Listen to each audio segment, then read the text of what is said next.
Vær så god. Takk skal du ha. Okay, my name is Johannes. I've been working on the design of a supersonic free jet experiment supervised by Professor Worth. So the main objective of the course is to create an experimental setup that's going to be used as a student experiment in TEP 4135 as a lab exercise. TEP 4135 is the course that introduces compressible flow, and of the topics covered in compressible flow is flow through nozzles, so variable area geometry. The plot on the left-hand side shows the static pressure through a nozzle for different flow conditions, and those flow conditions are what pressure ratio is applied across the nozzle. So in case E, you have perfect expansion. You've applied the pressure ratio that the nozzle is designed for. You have supersonic flow through the entire diverging section, so from inlet to exit.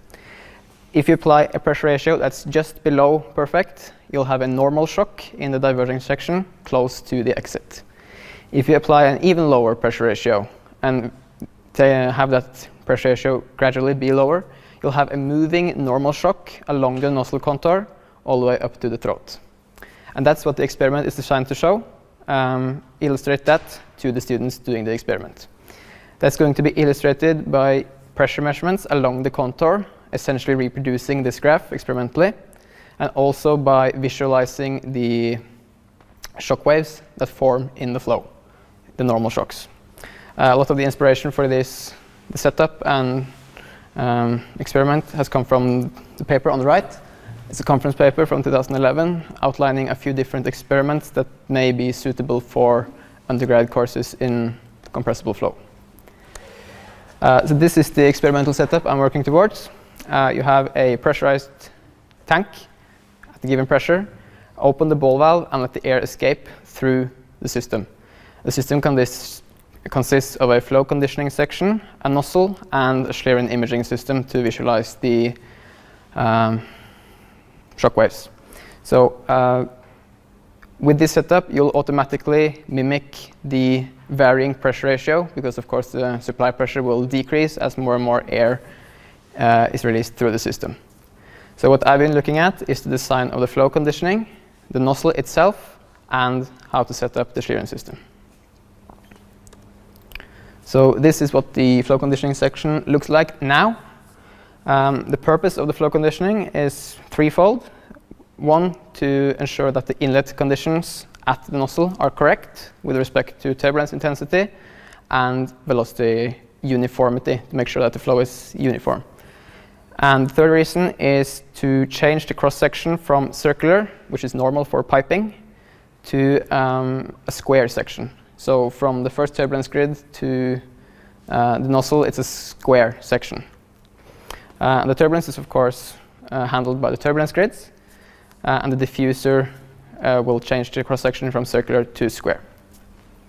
And the reason why we want square, that's because of the nozzle. As you can see, the nozzle is a 2D nozzle. It only expands in x and y directions, not in the, x and z, not in the y directions. And that's one, because it's easier to design that way, and also it's beneficial for the imaging afterwards. The nozzle is designed using the method of characteristics for 2D flow, which has been explained earlier today. And for a nozzle like this, it's a converging diverging nozzle. You'll have sonic flow at the throat, and the sonic flow will enter the diverging section. And when a sonic flow enters the diverging section, you'll have expansion waves. And the correct nozzle contour will cancel those expansion waves at points 9, 13, 16, and 18, so that you don't form shock waves. Because for the perfect expansion, for the perfect pressure ratio, the one that the nozzle is designed for, you have isentropic flow, which of course means you can't have any shock waves. This is an illustration of the method of characteristics for using only 4 characteristics, but of course this is too coarse for actual design. This is the output of a MATLAB script using 100 characteristics instead. And as you can see, the resolution along the nozzle contour is a lot finer, and this can be used for actual production. So this is for a pressure ratio of 6.9, which is equivalent to 7 bar in and atmospheric out, which is what we can supply with the pressurized airlines on campus. This results in an exit Mach number of 1.9, nearly Mach 2 at the exit. The shock waves will be visualized using the Schlieren technique. The Schlieren technique is based on the fact that light travels at different speeds in different densities of air. So whenever the light hits a gradient in air density, it's going to deflect.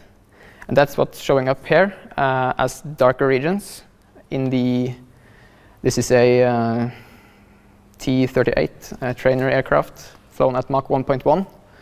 And this is, of course, more advanced imaging, but the base of it is still the same that I'm going to use. So this is the setup I've been using. It's called a set-type Schlieren setup because it looks like the letter Z.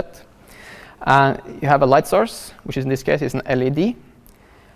But the important point is that using optical elements, you are able to create a region between the two mirrors where the light rays are parallel. If you now introduce a source of variable density into that region, those light rays are going to be deflected. When you focus the beam again in the camera or the projection screen, those light rays are going to be missing from the picture. And that's what's showing up as darker regions. Oh, that was very dark. Oh, you can see. So this is the density in the air above a tea light candle. So an illustration of my setup. Of course, I don't have the jet yet. It's not complete.